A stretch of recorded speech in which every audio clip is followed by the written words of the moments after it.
আজি এই ঠেঙাল গাঁৱৰ নামনি যি তেৰিমেৰি নদীৰ আজি দলঙৰ আমি ৰাইজৰ সৈতে উৎসৰ্গা কৰি দিলোঁ।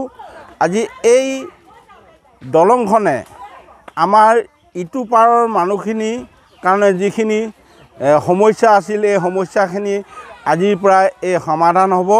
আৰু ইয়াত আমি একেবাৰে কম পইচা দিছিলোঁ, মাত্ৰ 5 লাখ টকা। এই 5 লাখ টকাৰে কনষ্ট্ৰাকশ্যন সমিতিখনে ইমান সুন্দৰকৈ কাম কৰিলে। মই তেখেতলোকৰ লগতে এই অঞ্চলৰ ৰাইজক ধন্যবাদ জ্ঞাপন কৰিছোঁ। ৰাইজৰ সহযোগত যদি কাম সঁচাকৈ কৰোঁ বুলি ভাবে তেতিয়া নিশ্চয় ভালকৈ কৰিব পাৰে। আৰু যিসকলে অকণমান উল্টা পুল্টা লিখি থাকে সেইসকলে আহি এই দলংখনৰ আৰ্হিটো চাই যাব পাৰিব। 5 লাখ টকাত যে ইমান এটা সুন্দৰ এখন দলং বনাব পাৰি তাৰ প্ৰমাণটো নিজ চকুৰে লৈ যাব পাৰিব। গতিকে মই এই অঞ্চলৰ ৰাইজক ধন্যবাদ জ্ঞাপন কৰিছোঁ।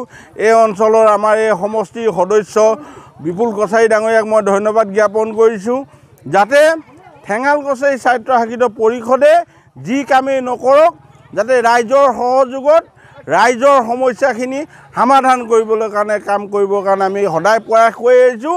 আৰু এই প্ৰয়াসত ৰাইজৰ সহযোগত আমি সাংবাদিক বন্ধুসকলৰ সহযোগত যাতে আমাৰ পৰিষদখনৰ কামবিলাক আমি ৰাজহুৱাকৈ প্ৰকাশ কৰিব পাৰোঁ তাৰ কাৰণে মই সকলোকে ৰাইজৰ তথা এই অঞ্চলৰ যি ৰাইজৰ সঁহাৰি এই সঁহাৰিক মই ধন্যবাদ জ্ঞাপন কৰিছোঁ।